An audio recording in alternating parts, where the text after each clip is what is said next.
নমস্কার। আশা করি আপনারা ভালো আছেন, সুস্থ আছেন। আপনারা সর্বদাই ভালো থাকবেন, সুস্থ থাকবেন। তান্ত্রিক সুদর্শন কবিরাজ ইউটিউব চ্যানেল দেখার জন্য আপনাদেরকে অসংখ্য ধন্যবাদ।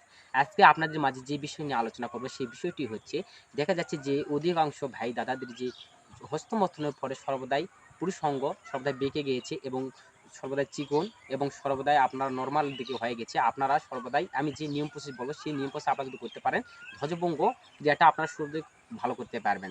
যাদের দেখবেন লিঙ্গ বেঁকা হয়ে গেছে কিংবা চিকন হয়ে গেছে, আগা মোটা হয়ে গেছে, ধ্বজভঙ্গের দিকেও চলে গেছে, আপনারা কি নিয়ম প্রসেস করলে আপনার পুরুষাঙ্গটি আপনার মোটা, তাজা এবং লম্বা করতে পারবেন সেই নিয়মটা আপনাদের বলতেছি।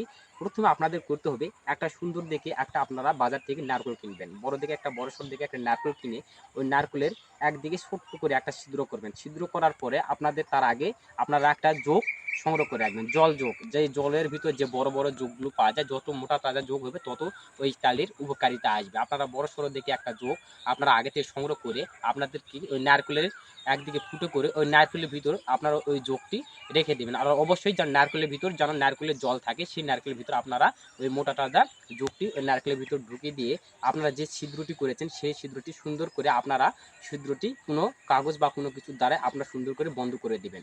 বন্ধ করে দেওয়ার পরে ওই নারকেলটি সর্বদাই 30 দিন আপনারা 1 মাস ওইরকমভাবে রেখে দেবেন। 1 মাস হয়ে যাওয়ার পরে আপনারা ওই নারকেলটি সুন্দর করে ভাঙবেন। ভাঙার পরে ওই নারকেলের যে তেল বা যোগের যে ক্রিয়াগুলো লেগে থাকবে সুন্দর করে নারকেল থেকে চেঁচে নিয়ে আপনারা সুন্দর করে একটি পাতিলে ঢেলে নেবেন। পাতিলে ঢেলে নেওয়ার পরে ওই তেলটি নারকেলের সমৃদ্ধ যোগ সন্তৃপ্ত যে তেলগুলো হবে সেগুলো আপনারা ওই পাতিলে দেওয়ার পরে আগুনে জাল দিবেন। জাল দেওয়ার পরে তেলটি যখন পরিপূর্ণ পাক হয়ে যাবে তখন আপনারা তেলটি নেমে নেবেন। নেমে নেওয়ার পরে আপনাদের করতে হবে শুধু রাত করে আপনার লিঙ্গের গোড়া থেকে আপনারা মাথার দিকে পর্যন্ত আপনারা সুন্দর করে মালিশ করবেন। মালিশের পরে আপনারা যদি উত্তেজিত হন সেই সময় আপনারা কোনো হস্তমৈথুন করবেন না।